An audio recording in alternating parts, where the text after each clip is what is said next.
Hello everyone, my name is Monique. So I'm going to go ahead and read a little bit here off my notes about what we learned this week. But basically, the kingdom that is in view this week is the Promised Kingdom, which is basically founded on God's grace because of the love that He has for us.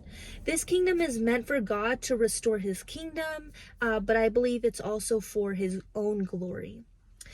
During the promised kingdom, we are now Abraham's descendants. God promises us the land of Canaan, and God promises to give Abraham and his descendants his blessing. So in the pattern kingdom, we learn that mankind sinned, and that led to judgment, which is talked about in the parish kingdom. However, in this promised kingdom, we learn more about God's grace. There are many examples of God's grace in the Bible, in the Old Testament. For example, we learned how Cain killed his brother Abel and God punished him. However, He also had grace upon his life because of the mark that He gave Cain and the significance behind it.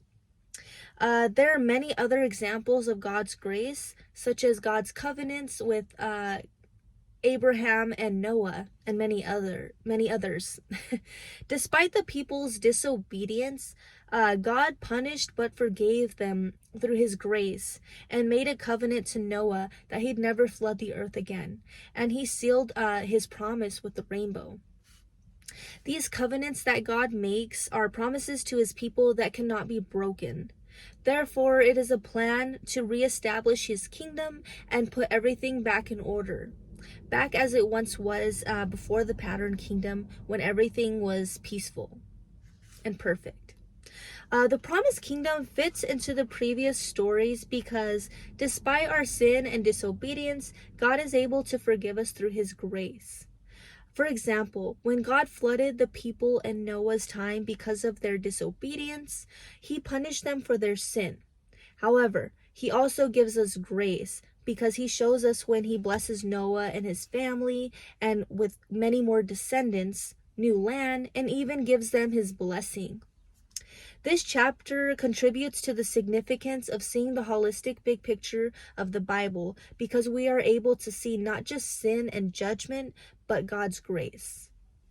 This chapter allows us to see and understand that God is not just righteous and vengeful and sovereign, but He is merciful as well. We are able to see God's grace through the many examples of the stories provided in this chapter, which allows us to see the whole picture, and we can now understand why God sends His Son to die on the cross for our sins. So yeah, that's pretty much everything, and I hope you guys enjoyed and learned everything as much as I did, and I hope you guys have a wonderful rest of the week. Thank you so much.